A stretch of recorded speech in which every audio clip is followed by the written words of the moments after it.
De mi lado derecho, aquí en ¿Qué tal, Fernanda? La persona más joven de América Latina en alcanzar las cimas de las 7 cumbres más altas del mundo, Andy Dorantes, montañista.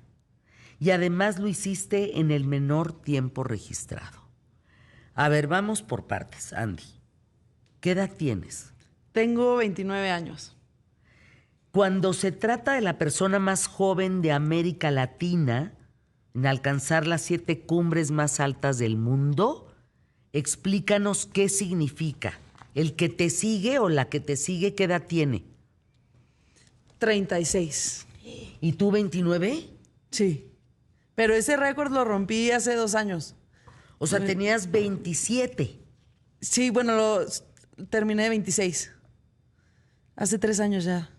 Sí, subí la montaña más alta de cada continente en menos de 2 años, pero justamente ahorita vengo regresando de la expedición que yo considero que ha sido la más grande, más difícil, más importante de todas, mucho más complicado que subir el Everest, que fue una expedición en solitario y sin asistencia al Polo Sur de 55 días. Estuve esquiando de la costa interna de la Antártida hasta el polo. Son 1,130 kilómetros que, para dimensionarlo un poquito, es de la Ciudad de México a Texas, arrastrando un trineo con todo lo necesario para sobrevivir 2 meses en la Antártida, que es el lugar más frío, más remoto del planeta. ¿Cuántas capas de ropa llevabas? Pues para esta expedición en la Antártida las temperaturas eran en promedio -30, -35, los últimos días -40, más viento. Entonces siempre estás jugando con las capas, es importante regular tu temperatura para no llegar a sudar, porque sudar es peligroso, pero normalmente yo esquiaba con 4 capas. ¿Por qué es peligroso sudar? Porque después te da más frío. En el momento en el que te dejas de mover, si tú sudaste, tu ropa va a estar mojada y eso automáticamente hace que te dé más frío. A ver. Pues es que tú lo haces como si fuera yo a cenar hoy en la noche. No, a ver, espérame tantito. Entonces, vas con varias capas, estás a -30, 35 grados, vas a recorrer 1,100 kilómetros, Sí. ¿de acuerdo? Que no es planito, no es senderismo. No, voy esquiando, jalando un trineo y yo empecé al nivel del mar y terminé a 2,800 metros. Entonces eso significa que gradualmente fui subiendo. O sea, nunca fue una subida tan empinada, pero pues traer un trineo de más de 110 kilos, que es como el peso de un refrigerador, sí se siente la subida. 110 kilos. Ahora, ya nos hablaste de las capas, ya nos hablaste las botas, en fin, todo este equipo que debe de costar arriba de $5,000. Sí, de hecho yo me tuve que ir a Noruega a conseguir todo el equipo porque es muy especializado y no lo O sea, consigues no existe en otras partes del mundo. Tienes que ir a Noruega a conseguir todo. ¿Qué conseguiste allá? ¿Qué hay específicamente que hagan en Noruega? ¿Y por qué Noruega es el país, digamos, que tiene que ver con esto? Noruega tiene una historia muy grande en las expediciones polares y yo creo que porque ellos fueron los primeros en conquistar el Polo Sur en 1911 y también por su cercanía al Ártico, están muy cerca del Polo Norte. ¿Y qué conseguí en Noruega? Bueno, el trineo, que es súper especializado. Conseguí los esquís, la ropa, la casa de campaña, la comida, los snacks. Realmente casi todo lo compré allá en Noruega y de hecho yo lo mandé desde Noruega a Chile para que una vez que yo llegara a Chile estuviera ahí ya todo mi equipo y de Chile yo volé a la Antártida. ¿Cuánto tiempo haces de Chile? O sea, tú vives en México. Yo vivo en León, sí. En León, Guanajuato. Entonces, de León, Guanajuato, haces Ciudad de México, Chile. Sí, Santiago y Santiago Punta Arenas.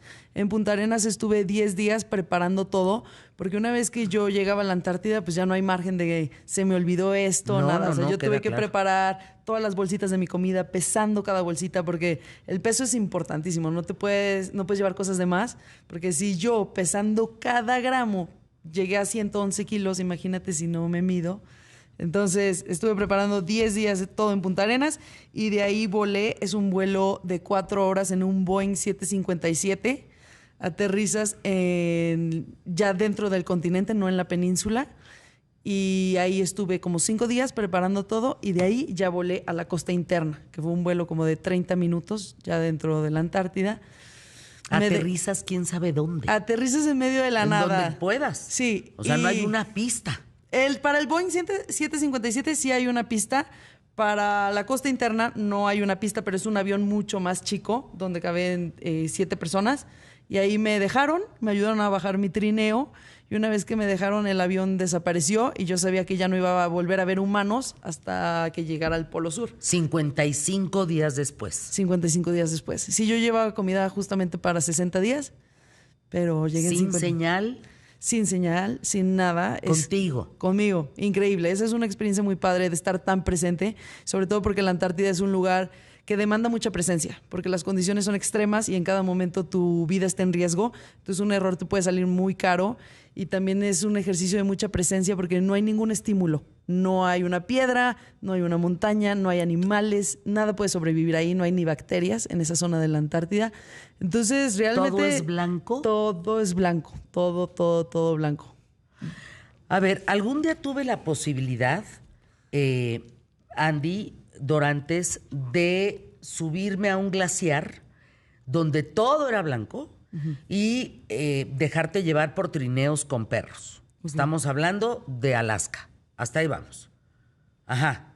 Yo no sabía, y esa es la pregunta, en un espacio donde todo es blanco, ¿tú piensas que eso blanco que ves ahí cerca está a 100 kilómetros de distancia? No está cerca. No. Entonces tú pierdes tu medida como ser humano frente a lo blanco. Sí. Porque no tienes con qué compararte. No hay un edificio que te diga, esto es muy alto, tú eres más chiquita. Sí. Todo es blanco. Sí. ¿Qué pasa en tu mente con eso? Yo creo que esa es una de las sensaciones más espectaculares que te regala la Antártida, justamente perder la dimensión del tiempo y del espacio, porque en el verano el sol brilla igual las 24 horas, entonces el tiempo es irrelevante y la distancia... Y siempre es de día. Siempre es de día, 24 horas. Y la distancia también es irrelevante porque no sabes, o sea, no tienes ningún punto de referencia. Y te digo, la distancia que yo hice es bastante larga, más de 1000 kilómetros. Entonces, para mí era estar muy presente y llevármela un día a la vez, un día a la vez, un día a la vez. Porque si trataba de pensar en el Polo Sur, era demasiado. Entonces, mentalmente, mi estrategia fue, en cuanto me cachara que un pensamiento se iba al futuro, me regresaba a estar presente. Porque como pierdes la dimensión del tiempo, todo lo ves demasiado lejano. Entonces, por ejemplo, yo empezaba mi día y pensaba, de ahí hasta que me siente en mi trineo a comer mi lunch, van a pasar 6 horas. Entonces lo ves demasiado lejano. Y después de ese pequeño break, de ahí a que vuelva a poner mi casa de campaña, van a pasar otras 6 horas. Entonces está muy lejano. Entonces lo mejor es estar presente, estar presente. Y también como la navegación se hace con brújula, te demanda presencia. Porque pues, si no hay ninguna referencia, tienes que estar muy presente y siempre consciente. El único instrumento que tú traes es una brújula físicamente, que no está en un teléfono. Es una brújula que tú debiste haber comprado en Noruega seguramente. Sí.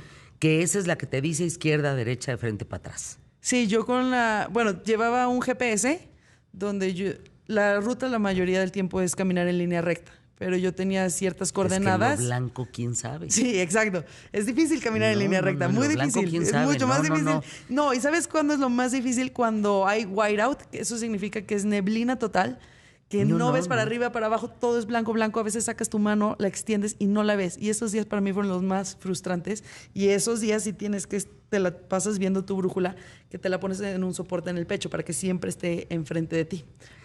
Fíjense, en aquella experiencia, nada más para poderlo entender radiofónicamente, la experiencia de subirme a un glaciar blanco, no estoy hablando de 1100 kilómetros como Andy Dorantes. Es un naturista que se subió a un glaciar, que todo el entorno era blanco, ¿estamos? Y que me medía yo en relación a los perros, al tamaño de los perros, de los trineos. Allá vi una cascada preciosa. Y le dije al guía, quiero ir allá, podemos ir a la cascada. La cascada se veía a 100 metros. Y me dijo, pues estás loca, porque está a más de 100 kilómetros. ¿Cómo? Sí, Fernanda.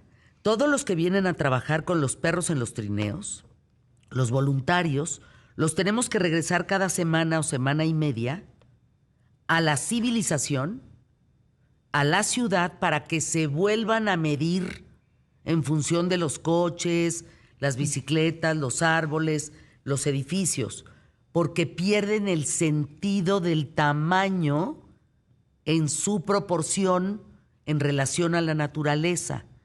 Y eso puede hacerte que te pierdas. Sí. Eso es cierto. Sí. La verdad es que después de estar pues casi 2 meses en la Antártida sin ningún estímulo, sin ninguna referencia de nada, esta vez que regresé como a reintegrarme a la civilización, me ha costado trabajo. No solo en ese aspecto de que está sobreestimulado todo, pero también en como que te das cuenta que allá la vida es muy simple y tiene sentido. Y regreso aquí y no me he encontrado. O sea, ya viví, obviamente, los momentos más frustrantes, más desesperantes de mi vida, pero también los momentos más increíbles cuando estás viviendo intensamente, y no he podido sentir eso ahora que ya estoy en un lugar con comodidad, con pues en lo que es lo cotidiano para mí. ¿Tomas algún tipo de terapia para estas cosas? Porque yo sí creo que es muy difícil acoplarte. O sea, porque estuviste contigo, el ser humano más importante en esta faz de la Tierra, contigo. Con los paisajes, las noches, los días, los vientos, los aires, solo tuyos. Sí. Con una sobrevivencia que dependía de ti. Con todo dependía de ti. Tú no te podías atontar porque te puedes morir. Sí. Y yo creo que eso es lo más demandante de la expedición, como durante 55 días no tienes tiempo de relajarte un minuto. O sea, siempre, siempre, siempre tienes que estar pensando en qué sigue, qué sigue, qué sigue. Y sí, mentalmente es un esfuerzo muy grande. Más que el esfuerzo físico de estar jalando ese trineo durante 10, 12 horas diarias durante 55 días, pero el mental. A ver, estamos platicando con Andy Dorantes, montañista. Ha hecho el Everest, ha hecho pues las 7 cumbres más altas del mundo. Recuérdanos, por favor, Andy, ¿cuáles son las 7 cumbres? Que las hiciste antes de los 25 años, ¿no? Sí, a los 26. A los 26 terminé. Empecé a los 24 y terminé a los 26. ¿Cuáles son? Y te las voy a decir en orden. Primero subí el Kilimanjaro en África. Después subí el Aconcagua en Argentina. La tercera fue el Denali en Alaska. La cuarta fue el Kosciuszko en Australia. La quinta fue el Monte Vinson en la Antártida. La sexta fue el Everest en Nepal. Y para terminar fue el Elbrus en Rusia. Nepal y Rusia. ¿Elbrus? Elbrus. ¿En todos un frío de la patada? El Denali es muy fría, el Everest también, el Aconcagua... No, sí, mucho frío. ¿Verdad? Sí. ¿En de todas? hecho, yo sufrí congelaciones en el Everest. Se me congelaron 2 dedos y tuve que ser evacuada. A ver, perdón, ¿cómo se siente una congelación? Porque nosotros podemos tener frío. Hemos sentido las orejas que se nos pueden caer. Sí. ¿No? Pero congelarte un dedo es que ya no hay circulación. Sí, y de hecho es curioso porque justamente como tú lo platicas, cuando vas a tener una congelación, primero sientes dolor. O sea, te duelen los dedos o te duele la nariz, lo que se te esté congelando. Pero a mí lo que me pasó por la falta de oxígeno en el Everest, yo ya estaba arriba de los 8,000 metros, que se le conoce como la zona de la muerte. Entonces, justamente por esa falta de oxígeno, yo creo que a mi cerebro no le llegó la señal de que estaba pasando frío. Entonces yo, hasta que te bajé de la cumbre, después de 21 horas, me quité mi guante, me di cuenta que un dedo estaba congelado, me cambié los calcetines y me di cuenta que el dedo gordo estaba congelado. O sea, realmente no sentí nada por la falta de oxígeno. O sea, Andy, cuando te falta cuestiones en tu cuerpo, si lo pongo en palabras sencillas, el cuerpo se dedica a la mayor sobrevivencia, es decir, prefiero que lata tu corazón y circule tu sangre a decirte que tienes un dedo congelado. Exacto. Y de hecho, ándale. Eso pasa en la zona de la muerte, que la sangre se empieza a concentrar en esta parte del cuerpo. En el pecho y en el estómago. Ajá, porque es donde están los órganos vitales. Porque entonces te puede ir de las extremidades. Se deja de fluir tanta sangre a las extremidades porque la prioridad es mantener estos órganos funcionando. Porque estás loco que sin dedos puedes vivir, pero sin corazón no puedes vivir. Entonces... Oye, ¿qué te ha hecho reflexionar esto del cuerpo, de tu cuerpo como Andy Dorantes? O sea, ¿no te parece Digo, ya de por sí nacer es un milagro, ¿no? Si sabes que de 100 parejas que tienen una relación sexual, nace un bebé. Sí, 99 no se logran. Okay. Entonces ya de entrada tú y yo ya estamos con el público más inteligente de la radio y la televisión en México, ya somos un milagrito con patas, Sí. de hecho. Pero, pues, ¿qué onda con tu cuerpo cuando se somete a estos grados para que tú vivas? Sí, la verdad es que creo que ese regalo de apreciar el cuerpo más me lo han dado las expediciones, porque te das cuenta de lo que es capaz el cuerpo y la máquina perfecta que es. Sí. Es impresionante. Y también me ha regalado estar en conexión con mi cuerpo. Muchas veces no escuchamos el cuerpo. No lo escuchamos, lo queremos forzar, le queremos dar de comer lo que pensamos que le tenemos que dar. Pero creo que cuando estás en esos lugares que digo sin distractores, puedes llegar a conectar con tu cuerpo de una manera que normalmente no puedes y te empiezas a ser consciente de qué es realmente lo que necesita tu cuerpo para que esté al máximo en cada minuto, porque es tu motor, dependes de él para sobrevivir. Entonces, sí ha sido un regalo muy padre ver cómo mi cuerpo se puede adaptar a diferentes situaciones, porque lo he puesto en estrés en muchos lados del planeta y siempre me responde. Entonces, creo que hoy yo ya tengo la confianza de que sea lo que sea, sé que mi cuerpo no me va a fallar. Ahora, Andy, fíjate qué cosa como montañista. Tú llevabas un trineo con un peso inicial de 112 kilogramos. ¿Estamos? Sí. 60 de esos 112 entiendo que eran comida. Sí. 60 kilogramos. ¿Te llevaste algún apapacho? ¿Te llevaste algún regalito para ti? O sea, fuera de esos 60, me imagino que hay otra parte que tiene que ver con la higiene, ¿no? ¿Qué conforma un trineo de 112 kilogramos a la hora de tú agarrar e irte 55 días? ¿Qué empacas? Llevas únicamente lo que es necesario para vivir. Y de esos sí llevaba 60 kilos de comida más 6 kilos de mantequilla, porque es importante agregarle mantequilla a las comidas para aumentar las calorías. Combustible eran 14 kilos, porque yo tenía que derretir el hielo para poder hidratarme y cocinar. Y lo que mencionas del apapacho, no llevé algo físicamente porque todo suma. A ver, para dimensionar lo extremista que yo fui de no llevar un solo gramo extra porque todo pesa allá afuera, le corté las etiquetas a mi ropa, corté mi cepillo de dientes, llevaba un calzón para 55 días y ese calzón lo llevaba puesto, 3 calcetines, porque los calcetines sí se rompen y entonces es importante cuidar tus pies. Pero lo que se me hizo una dinámica muy padre es que escogí a las 60 personas más cercanas a mí y les pedí que me mandaran un audio. Y yo todos los días mientras desayunaba escuchaba el audio que me habían mandado. Entonces les dije, pónganme una canción, cuéntenme un chiste, cuéntenme una anécdota, algo, pues justamente para que yo pudiera como que distraerme un poquito. Entonces se me hizo una dinámica muy padre y al final del día no pesaba. No pesaba, pero sí pesaba en lo emocional. No pesaba muchísimo. Muchísimo. Muchísimo, ¿no? Oye, qué buena idea, Andy. Sí, se me hizo muy buena idea. El único problema fue que los últimos días ya mis paneles solares no servían, entonces mi teléfono duré varios días con el teléfono descargado y bueno, pero es al final. Me parece impresionante hasta dónde puede llegar nuestro pensamiento, ¿no crees? Porque, a ver, no sé si ustedes han estado sometidos a eso, a de repente...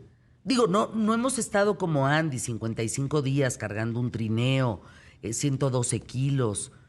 No hemos estado sometidos a eso, pero no sé la vida a qué te ha sometido a ti, que te ha hecho pensar en ti, que te ha hecho reflexionar, recordar, jugar un poco con los cajones de tu cerebro. O sea, es que quién sabe la mente cómo funciona. Sí, y para mí fue muy interesante esta vez darme cuenta de mis pensamientos, porque en un lugar donde no te puedes distraer con nada, estás muy consciente de cada pensamiento y los primeros días me di cuenta que reciclamos los pensamientos y estamos pensando lo mismo todo el tiempo. Entonces yo ya me decía, Andy, eso ya me lo contaste, otra vez esto, y al final me di cuenta que es muy desgastante pensar, muy.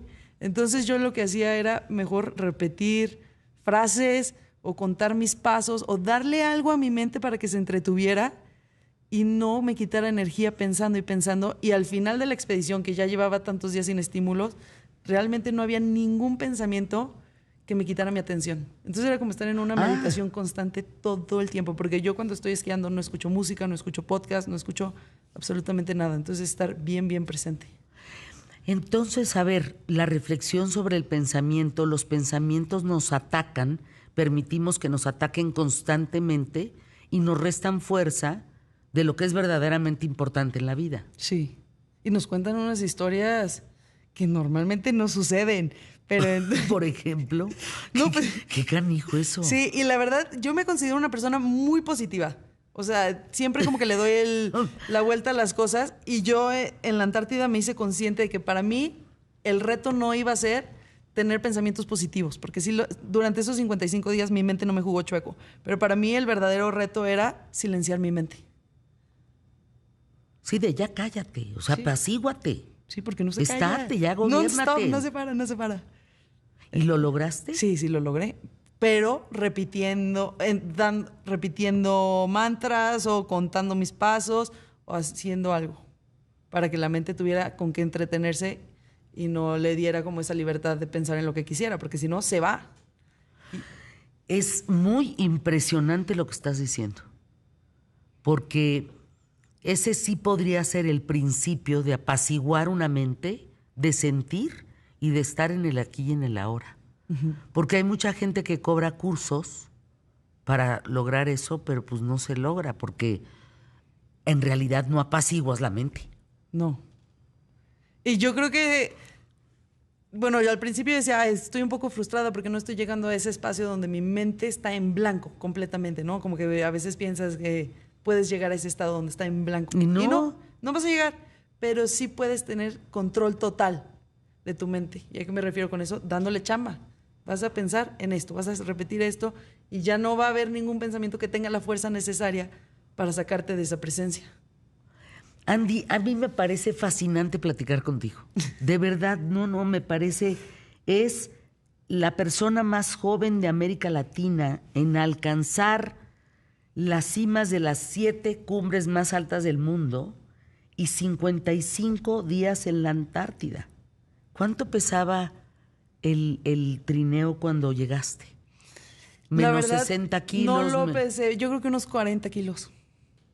35 kilos. Pero eso fue súper curioso porque la verdad nunca se sintió más ligero. Vas perdiendo un poquito más de 1 kilo diario porque consumes 1 kilo de comida al día más 0.25 mililitros de combustible. Entonces vas perdiendo eso diario, pero también el cansancio va aumentando, las horas van aumentando, entonces realmente no sientes ese... No sientes el que hayas vaciado nada. Eso es lo que más me impresiona de esta expedición, que durante 55 días ningún día fue fácil.